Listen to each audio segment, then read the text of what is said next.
வணக்கம். இந்த கோவிலுக்கு போயிட்டு வந்தீங்கன்னா, உங்களுக்கு அடுத்த பிறவியே இல்லைங்க.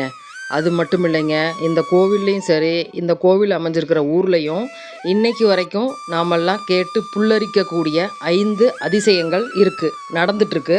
அது என்ன கோவில்ன்றத இந்த வீடியோல நம்ம பார்க்கலாம்.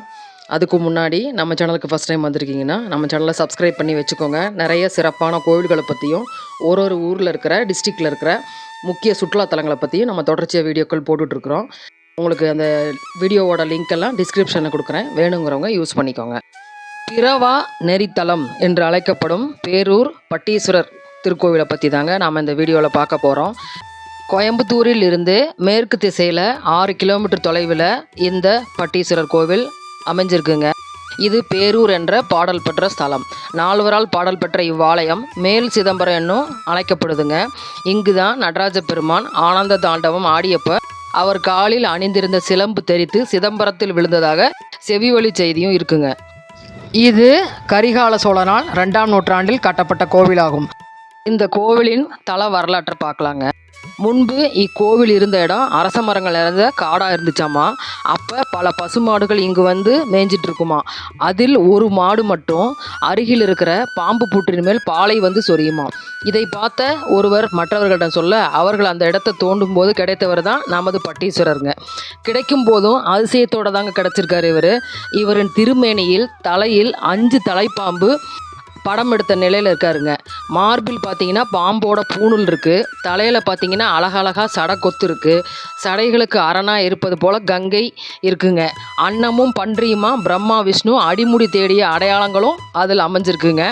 இவைகளோடு பட்டீஸ்வரர் தலையில் மாட்டின் கால் குழம்புகள் 3ம் கொம்பு முட்டிய தழும்பும் காணப்படுதுங்க.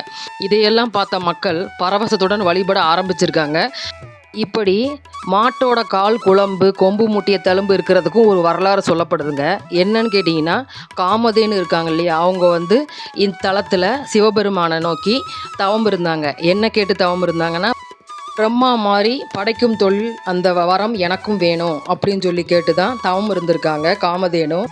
அப்படி காமதேனு தவம் இருந்தப்ப காமதேனுவோட கண்ணுக்குட்டி பட்டி என்று அழைக்கப்படும் ஒரு கண்ணுக்குட்டி வந்து அங்கே இங்கே ஓடி ஆடி விளையாடிட்டு இருந்தப்போ அதோட கால் குழம்பு தான் சிவபெருமான் மேலே பட்டதாகவும் அந்த குழம்பு தான் இப்போ வரைக்கும் காணப்படுது அப்படின்னு சொல்கிறாங்க. இத்தலத்தில் சிவபெருமான் இருக்கும் இடத்திற்கு பின்புறம் பன்னீர் மரங்கள் பன்னீர் பூக்களை சொரிந்து கொண்டிருக்கின்றன. ஒரு முறை மார்கழி மாதம் திருவாதிரை நட்சத்திரத்தன்னைக்கு கோவிலுக்கு திடீர்னு வந்திருக்கிறார் மன்னர் திப்பு சுல்தான். இக்கோவிலின் பல அதிசயங்களை எல்லாம் பார்க்க வந்தவருக்கு மீண்டும் ஒரு அதிசயத்தை இங்குள்ளோர்லாம் சொல்லியிருக்காங்க. என்னன்னு கேட்டிங்கன்னா, இறைவன் குடியிருக்கும் சிவலிங்கம் அடிக்கடி அசையும் அப்படின்னு சொல்லியிருக்காங்க. அதை கேட்டு நம்பாம சிவலிங்கத்தின் மீது கைவத்து பார்த்திருக்கிறார் மன்னர் திப்பு சுல்தான். அப்போது அவர் உடலில் அதிர்வுகள் தோன்றியிருக்கின்றன. நெருப்பின் மீது கைகள் வைப்பது போல் உணர்ந்து துடிதுடித்திருக்கிறார். கண்கள் இருண்டு கீழே விழுந்துறாரு. சிறிது நேரத்திற்கு பின் தான் சுயநினைவே அவருக்கு வந்திருக்குது. சுயநினைவு வந்த பின் தன் செயலுக்கு வருந்தி கண்களில் கண்ணீர் மல்க கைதொழுது பட்டீஸ்வரரிடம் தன்னை மன்னிக்கும்படி வேண்டியிருக்காருங்க.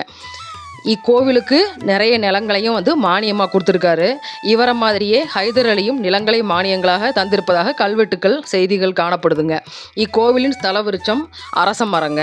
இங்குள்ள அம்மனின் பெயர் பச்சை நாயகிங்க. பச்சை நிறமாகிய மரகத கல்லில் அன்னை எழில் ஓவியமாக எழுந்தருளி இருக்கிறாருங்க. அன்னையோட அன்பு முகத்தை பார்த்துக்கிட்டே இருக்கலாங்க. அது மாதிரி இருக்கும். அவ்வளவு அழகாக இருப்பாங்க அம்மன். வேண்டுவோருக்கு வேண்டும் வரம் தரும் அன்னை கற்பக விருட்சமாக காட்சி தராங்க. இவளின் ஆலயத்தின் முன்பு சிங்கம் ஒன்றும் சிலை வடிவில் காட்சி தருதுங்க. அதன் வாயினுள் உருண்டை கல் ஒன்றும் உருளுங்க. கல் வெளியில் வராத மாதிரி சிங்கத்தோட பல்லு வந்து தடுத்துட்டு நிற்கிற மாதிரி அமைச்சிருக்காங்க. இவ்வளோ ஒரு அற்புதமாக கலைநுட்பத்தோட காண்போர் வியக்கும் வண்ணம் சிங்கத்தின் சிலை வந்து உருவாக்கப்பட்டிருக்குங்க. அது மட்டும் இல்லைங்க, இந்த கோவிலில் ஒரே கல்லில் செதுக்கப்பட்ட சுழல் தாமரை, 4 புறமும் தொங்கும் கல்லால் ஆன சங்கிலிகள், இது போன்ற ஏராளமான சிற்பங்கள் ஆலயத்தில் வடிவமைக்கப்பட்டுள்ளன. குறிப்பாக கோவிலின் வடபக்கம் உள்ள பெரிய மண்டபம் 94 அடி நீளமும் 38 அடி அகலமும் உடையதுங்க. இம்மண்டபத்தை 16 அடி உயரமுள்ள 36 பெரிய கல் தூண்கள் தாங்கி நிற்குதுங்க. சிற்பங்களால் வடிவமைக்கப்பட்டுள்ள இந்த கல் தூண்கள் தாங்கி நிற்பது பெரிய மண்டபத்தை மட்டும் இல்லைங்க, தமிழனின் புகழையும் தான் அப்படின்னு நாம் எண்ணி ரொம்ப பெருமைப்பட்டுக்கலாம் இப்போ வரைக்கும். இந்த உலகத்தில் கடவுளோட திருவிளையாடல்களை பற்றி நம்ம நிறைய கதைகளில் கேட்டிருப்போம், அது மாதிரி வீடியோவாக பார்த்துருப்போம், சினிமாவாக பார்த்துருப்போம். ஆனால் இன்றைக்கி வரைக்கும் நம்ம கண் முன்னாடியே நம்ம தமிழ்நாட்டில் தினந்தோறும் நடந்துட்டுருக்கிற அதிசயம் பற்றி நிறைய பேர் நம்ம தெரிஞ்சுக்காமே இருக்கோங்க. அதுலேயும் ஒரே ஊரில் 1 இல்லை 2 இல்லைங்க, 5 அபூர்வ அதிசயங்கள் நாள்தோறும் நடந்துட்டுருக்குங்க. முதல் அதிசயங்க, அந்த ஊரில் இறந்து போகிறவர்களின் உடல் எரிக்கப்பட்டு சடங்குகள் செய்யப்பட்ட பின் மற்ற எல்லா ஊர்களைப் போலவும் எலும்பு துண்டுகளை எடுத்துக்கொண்டு சென்று அவர்கள் முக்தியடைய வேண்டும் என்பதற்காக ஆற்றில் விடுவாங்களாம். அப்படி விடப்படுகிற எலும்பு துண்டுகள் என்ன ஆகும் தெரியுமா? ஒரு சில வாரங்களுக்கு உள்ளாகவே அந்த எலும்புகள் எல்லாமே கல்லாக மாறிடுமாம்மா. இந்த அதிசயம் தொடர்ந்து பல 1000 ஆண்டுகளாக நடந்துக்கிட்டு இருக்கிறதா அந்த ஊர் மக்கள் சொல்கிறாங்க. 2வது அதிசயங்க, பொதுவாக பனைமரம் எவ்வளவு காலம் வரைக்கும் இருக்கும்? அதிகபட்சம் 100 முதல் 120 வருஷம் வரைக்கும் இருக்குங்க. ஆனால் இந்த பட்டீஸ்வரம் கோவிலில் இருக்கிற ஒரு பனைமரம் பார்த்திங்கன்னா பல 100 ஆண்டுகளாக இளமையாகவே இருக்குதுங்க. கடும் கோடையில் கூட சிறிதளவு கூட இந்த பனைமரம் வாடி போகவே இல்லையாம்மா. 3வது அதிசயங்க, இந்த கோவிலில் பனைமரம் மட்டும் இல்லைங்க, ஒரு புளிய மரமும் இருக்குது, பெரிய புளிய மரம். அதில் சீசன் சமயங்களில் புளியம்பழங்கள் காய்ச்சி தொங்குங்க. அதில் என்ன அதிசயம் அப்படின்னு கேட்குறீங்களா?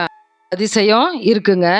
அந்த மரத்தில் காய்க்கிற பழங்களில் உள்ள விதைகளை முளைக்க வச்சா எத்தனை நாட்கள் ஆனாலும் முளைக்காதுங்க.